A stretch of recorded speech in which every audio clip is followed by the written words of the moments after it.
as we're on to Stone Keep against Squid Squad. They love Stone Keep, don't they? In their semi-finals, they opted into it against Author Gaming. Now Contact Noir are going to see what they can do on the Stone Siege. So Atlas and Ash are the bans for this time round.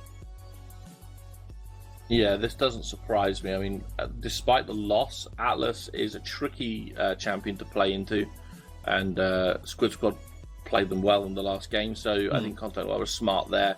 And Saki was absolutely just dominant, pushing very, very deep with the Ash in the last game. That also makes sense that Squid Squad will want to take that off the board.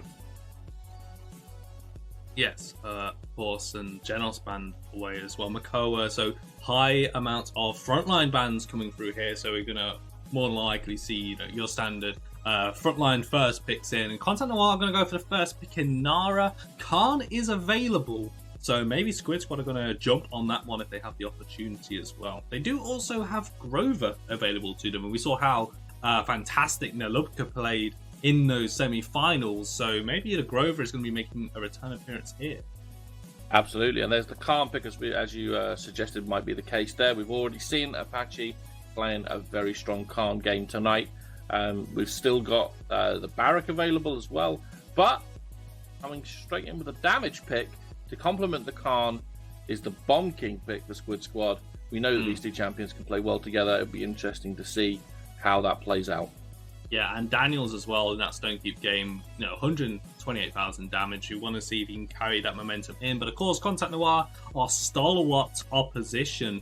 And we're going to see how they're going to draft here. So this is normally, we're maybe going to see where they're going to priorities lie. Are they going to go for an early support here? Apparently not. Cassie and Barrack locked in here as well. No sign of the elusive Eevee or Maeve just yet. Maybe Contact Noir are going to wait on that pick. But that's something I feel that teams, when they go up against Contact Noir, they have to keep in the back of their mind. When are we going to see that Eevee pick? Yeah, again, the Eevee is available right now. Squid Squad, comfort picking the Grover there. That is a very smart choice, I feel, going into this matchup here. But of course, as you say, we are still looking at a wide open Eevee in Contact Noir's favour. Squid Squad closing with the Liana at this point. No, but I think hopefully, if Contact Noir go for this option, Squid Squad do seem a little bit more set up to deal with this. I am noticing that the burst heals from Khan and the relative safety of Grover means that they can kind of keep Eevee at arm's length throughout the entire time. Contact Noir though, are going to go for the Canessa locked in, and we're going to keep talking about this Eevee, aren't we? But I mean, Canessa as well. Etsu in that Frozen Guard game playing out of his mind. And a support here, Furia, to complete the Contact Noir draft. So just when you thought Contact Noir bring bucket loads of damage to the game, they have a Furia to increase that even further. Yeah, the way that an Inflame can turn the tide of a game, Furia has such an impact on so many point fights, team fights. And Squid Squad here closing out with a Terminus pick. Something we haven't seen an awful lot of, but that is very exciting to see at this stage. Yes, and I mean, well, I didn't think that was going to happen. I was not expecting that one. But Terminus lock-in, of course, remember he is unbanned recently, so that's kind of why we don't see much of Terminus. But the way that I see it is, you don't pick Terminus. You don't pick him here because it's like, oh, I think I think Terminus is really strong in the meta. I think this is a power pick. No, this is where you've put, this is part of your playbook. It's like, we're going to go for this draft. We're going to prepare this for Contact Noir. And it is a curveball. I forgot Terminus existed sometimes, where just how out of the competitive meta he has been, it's very easy to forget his existence. But he is here. He's still there. And he's going to be making his MLL debut here in the final game 2.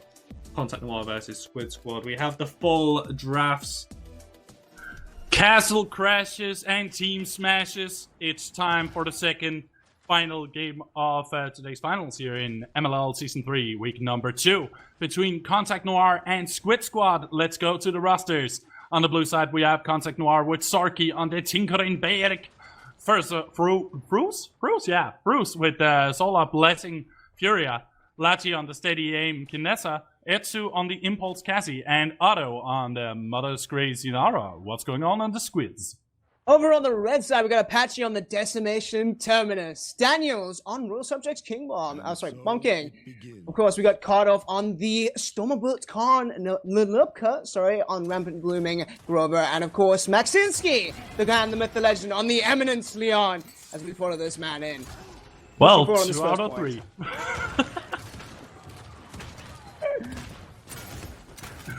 Starting off here, the fight's going to be happening on the right-hand side already. Etsu going to get taken down by Maxinski, showing us his godly aim. He's going to put some pressure down on this Barrack, looking for some early picks here, and it does seem to be going in favor of Squid Squad as Barrack gets sent back to base. Saki going to be tinkering all the way at home in that clock tower as we see Squid Squad starting to dominate. The pressure here from Contact Noir is just not there yet.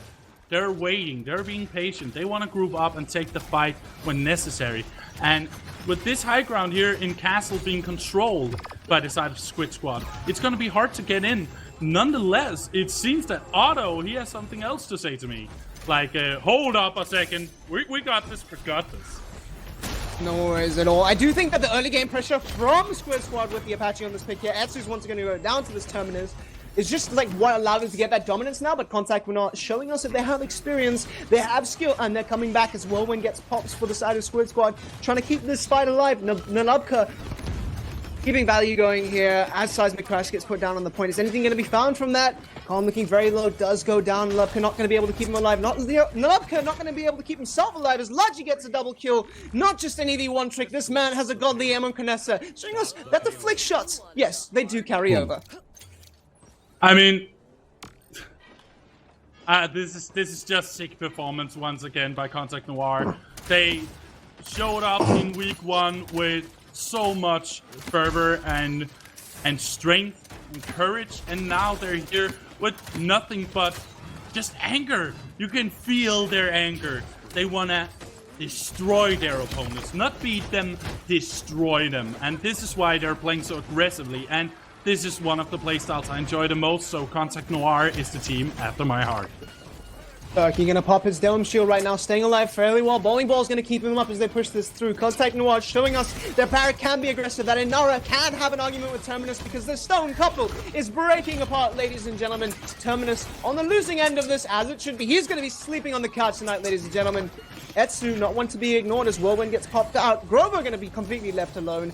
Etsu knowing exactly his horror polarization. King Bomb gonna get popped out. Will this man, Myth Legend, be able to find a pick of this? Doesn't really look like it's going to be too much here. Daniel's going to get Saki, but Etsu going to answer back immediately, getting him down. Squid Squad still playing defensive here, but just managed to hold it right at the end there. Well done to this team. Well, Fruce just healed up Etsu over on the side when he was needed. And that is very nice team play. They know where to rotate and how to rotate. Right now, Squid Squad are also answering really prominently as they're controlling Sarky at the payload. They will not allow him to get any closer, but they're forgetting that there's something above them that's just as big of an issue. It's Otto on that Inara, hitting headshot after headshot from high ground onto Kartoffel Torte. Not a good time for him.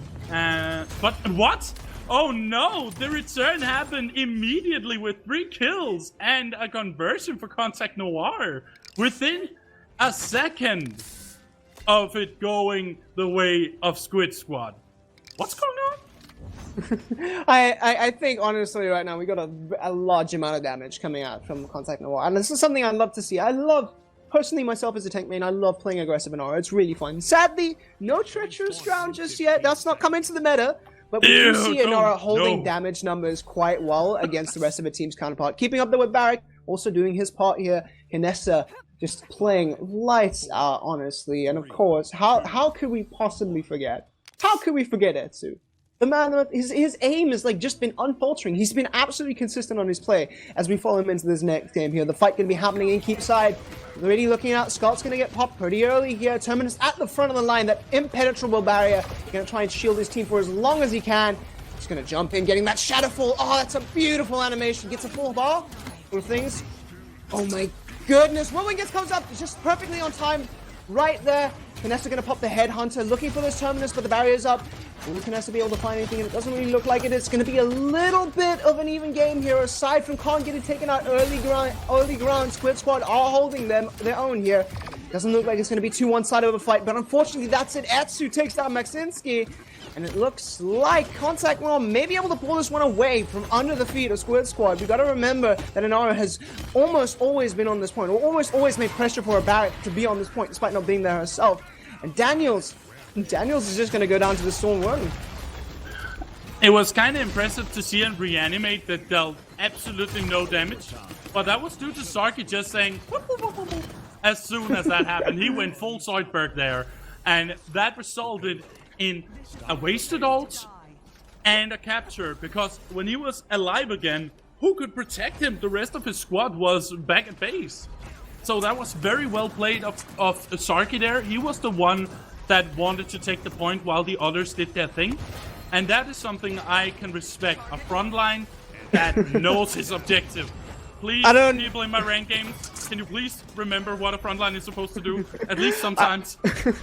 I have no idea if the observers caught that, but it was a beautiful play from Otto there, severing the connection of Terminus from his team. Just full, gone, dead. Terminus no longer alive, not reanimating from that. But if we go back to the last point, I have to really give that to Nalobka, actually, as an impressive play coming from there. He timed his Whirlwind so perfectly against that seismic crash. He's not doing it now, but he's going to keep his team alive. But he timed it so perfectly against the seismic crash to not only neutralize the stun damage, but get the most value out of it. And it really, really just shows how good of a support this person is. Inflame's going to get popped, though.